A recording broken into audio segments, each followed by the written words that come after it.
Pour découvrir Karakosh, la plus grande ville chrétienne d'Irak, quel meilleur guide que le Père Georges. Le prêtre est né à Karakosh. Il a grandi à Karakosh. Sa famille habite la ville depuis la nuit des temps. En fait, l'homme n'a quitté que 2 fois sa ville. La première à 20 ans pour aller au séminaire à Rome. La seconde en 2014 lorsque Daesh envahit la ville. Pour rester en vie, le curé a dû se résigner à fuir de l'autre côté de la frontière, à près d'1 heure de route, au Kurdistan irakien. C'est là-bas qu'ont attendu, dans l'espoir d'un retour, les milliers de chrétiens de Karakosh. La ville comptait 50 000 habitants. En quelques heures, elle s'est vidée. Daesh avait donné 3 options aux chrétiens. Se convertir, partir ou mourir. Ils sont partis. Toujours les forces négatives comme Daesh, ils pensent qu'ils peuvent gagner sur la foi, sur la paix, mais l'espérance, c'est plus fort. Karakosh est un symbole en Irak, la seule ville peuplée uniquement de chrétiens. Située au nord de Bagdad, au cœur de la plaine de Ninive, Karakosh a perdu la moitié de ses habitants. 10 ans après la libération de la ville, la plupart ne sont pas revenus, préférant tourner la page. Il faut dire qu'à Karakosh, chaque pierre raconte le terrible souvenir. La cour de la cathédrale syriaque catholique, par exemple, a servi de centre d'entraînement pour les djihadistes. Le Père Georges a tenu à en conserver la trace pour ne pas oublier. Juste à côté, la cathédrale est entièrement réhabilitée. L'église, il a utilisé comme infirmerie pour les soldats de Daesh. Et après, il a fait brûler toute l'église, surtout cette part ici. À Karakosh, chacun conserve sur un disque dur les photos de sa maison après le départ de Daesh. Le Père Georges a collecté ces images. Cette fois, il ne s'agissait pas de souvenirs, mais de faire un état des lieux. Car c'est lui qui a été chargé d'organiser la reconstruction de la ville. Ce jour-là, il rencontre Delphine et Emric, 2 salariés de l'œuvre d'Orient venus en mission, car l'association a soutenu le travail du prêtre irakien. L'objectif pour l'œuvre d'Orient ici, d'aider les chrétiens, c'est de rester sur place et de leur permettre de vivre et de continuer à être ancrés dans les communautés locales. On est toujours à l'écoute de leurs besoins et si les chrétiens en tout cas veulent rester, s'ils veulent partir, ils partent, mais s'ils veulent rester, nous on les encourage à rester.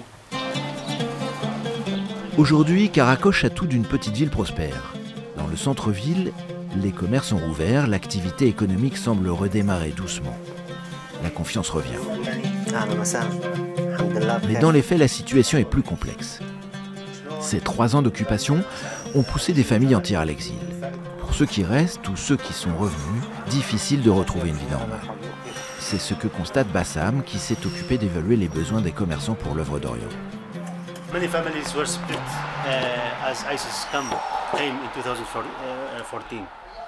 We had, for instance, brothers and sisters who are separated. We have also wives and husbands who are also separated.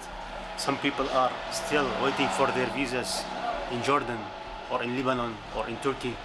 So that's why I have told you that there is a need for psychosocial support for people who stayed here because they are not feeling well.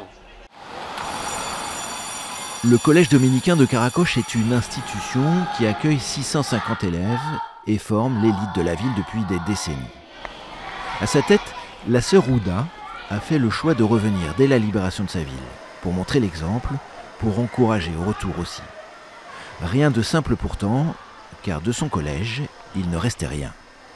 When we came here, we were crying to see this, everything is damaged, our future, but I think we were like people of Israel when they came, like Exodus, when we came back.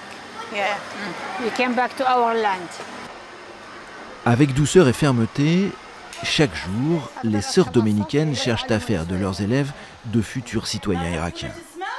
Pour cela, Elles insistent sur la qualité de l'enseignement, mais elles sont conscientes qu'elles doivent faire avec le réel. يقول يعني يعجبكم تبقون بالعراق؟ ها؟ منو يعجبه؟ They like to be in Iraq. See, most of them. Reste que sur ce petit sondage, réalisé à main levée, près d'un tiers des élèves de cette 6e imaginent son avenir loin d'ici. He wants to be outside. He wants to go to Australia. Why? ليش? Because there are his uncles there, so he wants to go back, to go there. We hope it's going to be more better, the future. We hope that, yes, yeah.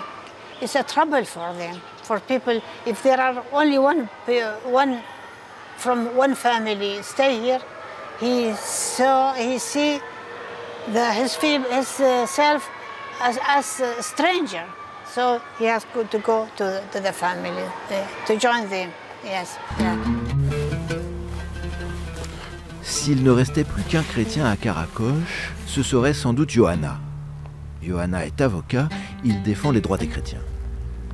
Mais il est surtout exploitant agricole, propriétaire de quelques 100 hectares de terre au cœur de la plaine de Ninive.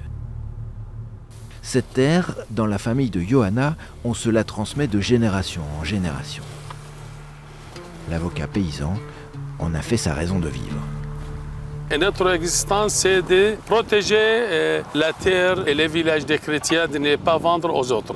Mais ici, grâce à Dieu, les gens de Karakosh ne vendent jamais.